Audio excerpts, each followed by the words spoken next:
खुलुमबाय बेयो बड'लेण्ड इंखं टेलिभिजन दिनै 4 मार्च 2022 शुक्रबार खालि सानसेनि बरादखौ नोंथांमोननि खाथियाव लाबोदों आं सदानन्द दैमारिया।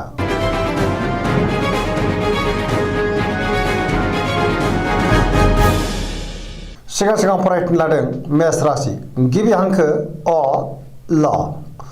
दिनैनि साना जोबोर मोजां, बहाबा दावबायहैनो खाबु मोननो हागौ आरो मोजाङैनो हान्थिनोबो हागोन। बबेबा फोरबोआव बाहागो लानो खाबु मोनगोन, जेरावबो जाफुंसारगोन। मावनो लानाय खामानिखौ थि समावनो मावफुंनो हागोन। गोसोखौ दिनै जोबोर गोजोननायबो मोनगोन। सिगांनि बबेबा आद्रा खामानिखौबो दिनै मावफुंनो हागोन। देहाया मोजाङैनो थागोन। बयनिफ्रायबो मोजां खौरां फैनोबो हागौ। रांखावरियाव दिनै जोबोर मोजां, गोबां धोन आरजिनोबो हागोन। आयआबो बांगोन। बेफार फालांगियाव जोबोर मोजां। सोरबा लोगोनि हेफाजाबखौ मोननो हागोन। न'खराव बिसि फिसायनि गेजेराव अननानै फैगोन। बिमा बिफानि बोर मोनगोन। गुबुननि गोसोखौ गोरलैयैनो बोनो हागोन। गोसोनि बोलोआ बांगोन। समाजावबो दिनै गोबां मान मोननो हागोन। लाइमोनफोरा जोबोर रमान्टिक जागोन आरो बयनिफ्रायबा मोजां खौरां मोननो हागोन। गोसोआ जोबोर खुसि जागोन। फरायसाफ्रा फरायनायाव गोसो दुंखांगोन आरो मोजां फिथाइ मोनगोन। पजिटिभ एनार्जिनि गोहोमबो गोग्लैगोन।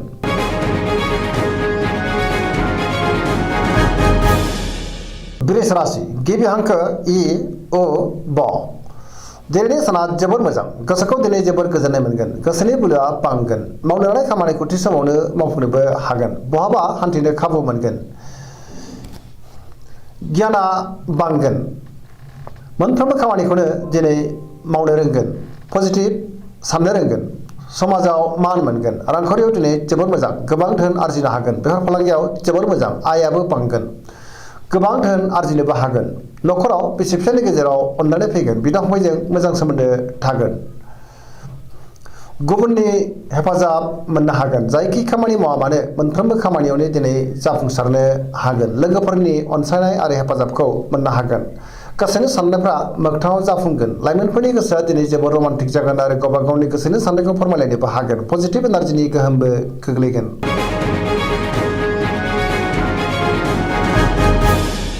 मिथुन राशि गिबि हांखो ख स। दिनैनि साना मोजां आरो गाज्रिनि गेजेरजों बाबेनलांगोन। गोसोआव नेगेटिभ साननाय फैगोन। नेगेटिभ एनार्जिनि गोहोमबो गोग्लैनो हागौ। मोनफ्रोमबो बिथिङाव माबा नङा माबा मोनसे जेंना नुजाथिनो हागौ। गियाननि आंखाल जागोन। गोसोखौ दिनै जोबोर उसुखुथु मोनगोन। गोसोआ आला खाला जागोन। देहाया मोजाङै थागोन। अब्लाबो नाथाय जानाय लोंनायाव सांग्रां जानांगोन। रांखावरियाव मोजां, नाथाय अब्लाबो खरसायाबो बांगोन। बेफार फालांगियाव मोजां होनजायो। गोबां धोन आरजिनो हागोन। न'खराव अननानै फैगोन। समाजावबो मान मोनगोन। गोसोनि बोलोआबो नाथाय लोरबां जागोन। मावनो लानाय खामानिखौ थि समावनो मावफुंनो गोब्राब जागोन। सोरबा लोगोनिफ्राय गाज्रि खौरां मोननोबो हागौ। गुबुनजों मोजां सोमोन्दो लाखिनो गोब्राब जागोन। लाइमोनफोरनि गोसोआ दिनै जोबोर आला खाला जागोन।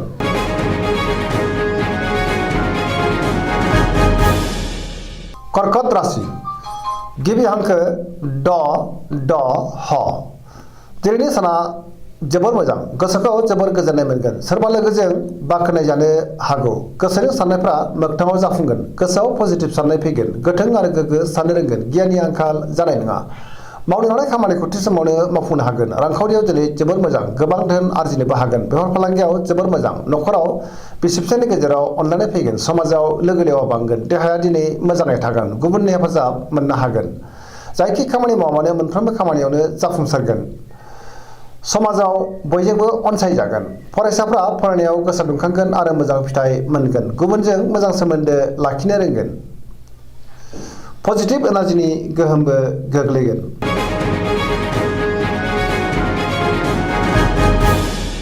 सिंह राशि गिबि हांखो म ट। दिनैनि साना जोबोर मोजां। गोसोआव पजिटिभ साननाय फैगोन। मावनो लानाय खामानिखौ थि समावनो आरो गोरलैयैनो मावफुंनोबो हागोन। गियाननि आंखाल जानाय नङा। सोरबा लोगोनिफ्राय मोजां खौरां मोननो हागौ। बहाबा हान्थिनो खाबु मोनगोन आरो मोजाङैनो हान्थिनोबो हागोन। रांखावरियाव जोबोर मोजां, नाथाय अब्लाबो खरसायाबो बांगोन। मोननो गोनां धोनखौबो मोननो हागोन। आरजिनाय धोनखौबो दोनथुमनो हागोन। बेफार फालांगियाव जोबोर मोजां। गोसोनि साननायखौ दिनै गुबुननो फोरमायनो हागोन। लाइमोनफ्रा जोबोर रमान्टिक जागोन। फरायसाफ्रा फरायनायाव गोसो दुंखांगोन आरो मोजां फिथाइ मोनगोन। न'खराव दिनै अननानै फैगोन। समाजावबो गोबां मान मोनगोन। गुबुननि गोसोखौ गोरलैयैनो बोनो हागोन। देहाया मोजाङै थागोन। बयजोंबो अनजागोन आरो अनसायजागोन। गुबुननि थाखाय गोबां मोजां खामानि मावनानै होनोबो हागोन। पजिटिभ एनार्जिनि गोहोम गोग्लैगोन। जायखि खामानि मावामानो मोनफ्रोमबो खामानियावनो दिनै जाफुंसारगोन।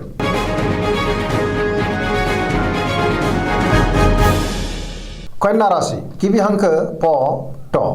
दिनैनि साना जोबोद मोजां। गोसोआव पजिटिभ साननाय फैगोन। गोथों आरो गोग्गो साननो रोंगोन। गियाननि आंखाल जानाय नङा। जायखि खामानि मावामानो मोनफ्रोमबो खामानियावनो जाफुंसारगोन। रांखावरियाव जोबोर मोजां। नाथाय अब्लाबो खरसायाबो बांगोन। बेफार फालांगियाव मोजां होनजायो। देहाया दिनै मोजाङैनो थागोन। गोबां मुंदांखा सुबुंजों लोगो मोनज्लायनोबो हागौ। नखराव दिनै अनलायनाय फैगोन। बिदा फंबायजों मोजां सोमोन्दो थागोन। गोबां खामानियाव मुखुब थागोन आरो मावफुंनोबो हागोन। सोरजोंबा बाख्नायजानोबो हागौ। गोसोखौ दिनै जोबोर गोजोननाय मोनगोन। पजिटिभ एनार्जिनि गोहोम गोग्लैगोन। लाइमोनफोरा जोबोर रमान्टिक जागोन आरो गावबा गावनि गोसोनि साननायखौ फोरमायलायनोबो हागोन।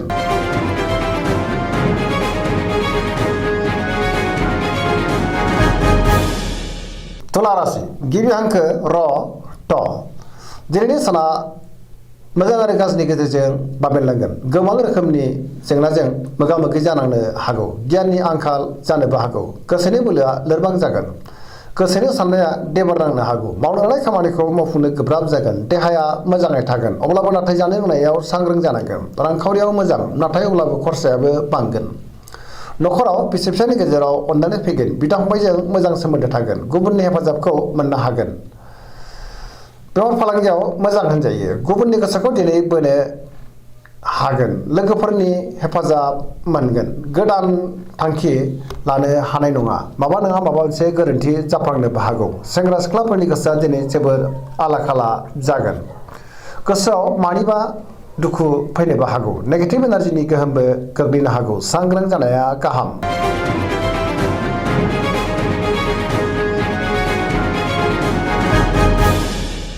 वृश्चिक राशि गिबि हांखो न स। दिनैनि साना जोबोर मोजां। पजिटिभ एनार्जिनि गोहोम गोग्लैगोन।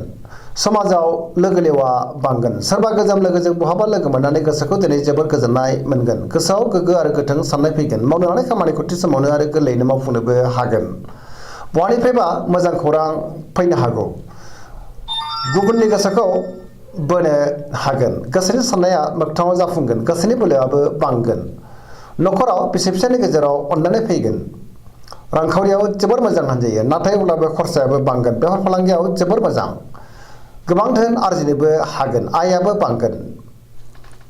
देहाया दिनै मोजाङै थागोन। गुबुननि हेफाजाब मोननो हागोन। फरायसाफ्रा फरायनायाव गोसो दुंखांगोन आरो मोजां फिथाइ मोनगोन। लाइमोनफोरा दिनै जोबोर रमान्टिक जागोन आरो गोसोनि साननायखौ फोरमायलायनोबो हागोन।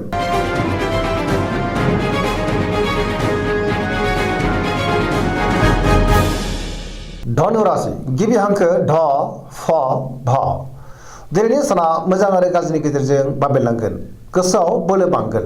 नाथाय अब्लाबो मावनो लानाय खामानिखौ थि समावनो मावफुंनो गोब्राब जागोन। माबा नङा माबा मोनसे हेंथा नुजाथिनो हागौ। नेगेटिभ एनार्जिनि गोहोमबो गोग्लैनो हागौ। गोसोनि साननाया देबार नांगोन। रांखावरियाव जोबोर मोजां। नाथाय अब्लाबो खरसायाबो बांगोन। मोननो गोनां धोनखौबो मोननो हागोन। बेफार फालांगियाव जोबोर मोजां। समाजावबो दिनै गोबां मान मोननो हागोन। बहाबा हान्थियोब्ला लामा सामायाव सांग्रां जानाया गाहाम। माबा नङा माबा मोनसे हेंथा फैनो हागौ। देहाया दिनै मोजाङै थागोन। नखराव अनलायनाय फैगोन। बिदा फंबायनि हेफाजाबखौ मोननो हागोन। बहानिफ्रायबा गाज्रि खौरां फैनोबो हागौ। लाइमोनफोरनि गोसोआ दिनै जोबोर रमान्टिक जागोन आरो गावबा गावनि गोसोनि साननायखौ फोरमायलायनोबो हागोन।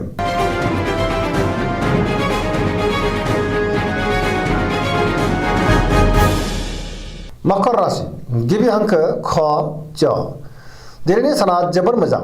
गोसोनि साननाया मोगथाङाव जाफुंगोन। मावनो लानाय खामानिखौ थि समावनो मावफुंनो हागोन। रांखावरियाव दिनै जोबोर मोजां।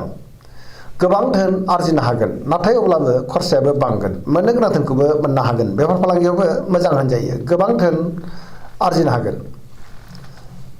गुबुनजों मोजां सोमोन्दो लाखिनो रोंगोन। मोनफ्रोमबो खामानिखौ दिनै मावफुंलांनो हागोन। गोदान खामानियाव आखाइ होजेननोबो हागोन। नखराव बिसि फिसायनि गेजेराव अनलायनाय फैगोन। बिदा फंबायजों मोजां सोमोन्दो थागोन आरो बिसोरनि हेफाजाबखौ मोननो हागोन। सेंग्रा सिख्लाफोरनि गोसोआ दिनै जोबोर रमान्टिक जागोन आरो गावबा गावनि गोसोनि साननायफोरखौबो फोरमायलायनोबो हागोन। फरायसाफ्रा फरायनायाव गोसो दुंखांगोन आरो मोजां फिथाइ मोनगोन। पजिटिभ एनार्जिनि गोहोमबो गोग्लैगोन।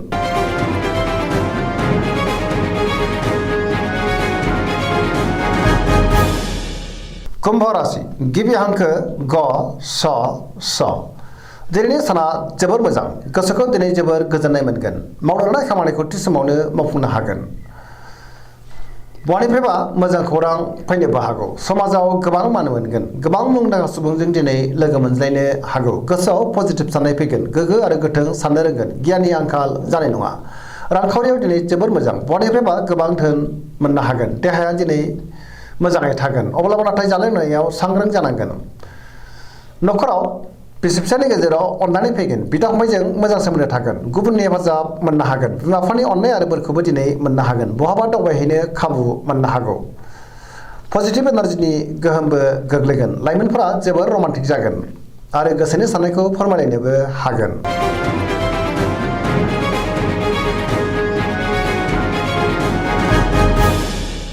मीन राशि गिबि हांखो ड स दिनैनि साना जोबोर मोजां गुबुननि थाखाय गोबां मोजां खामानि मावनानै होनोबो हागोन गोसोआव पजिटिभ साननाय फैगोन गोसोनि बोलोआ बांगोन गावनि गोसोनि साननायखौ दिनै गुबुननो फोरमायनोबो हागोन देहाया मोजाङैनो थागोन अब्लाबो नाथाय जानाय लोंनायाव सांग्रां जानांगोन रांखावरियाव मोजां बेफार फालांगियावबो जोबोर मोजां होनजायो नखराव दिनै अनलायनाय फैगोन गुबुनजों मोजां सोमोन्दो लाखिनो रोंगोन सोरजोंबा बाख्नाय जानोबो हागौ लाइमोनफोरनि गोसोआ दिनै जोबोर रमान्टिक जागोन आरो गोसोनि साननायखौ फोरमायलायनोबो हागोन गुबुनखौ अननो रोंगोन आरो गुबुननिफ्राय अननाय मोनफिननो हागौ फरायसाफ्रा फरायनायाव गोसो दुंखांगोन आरो मोजां फिथाइ मोनगोन सरासनस्रायै दिनै साना जोबोर मोजां आरो मोजाङैनो बारग'लांगोन पजिटिभ एनार्जिनि गोहोमबो गोग्लैगोन दिनैनि राशि फरायनाया एसेनोसै जोबनायाव बेखौनो खावलायो जाहाथे नोंथांमोना सानफ्रामबो जोंनि बे बड'लेण्ड इंखं टेलिभिजनखौ नायबाय थायो आरो साबस्क्राइब खालामो लोगोसे लाइक खालामो आरो शेयार खालामो एसेनोसै गोजोन्थों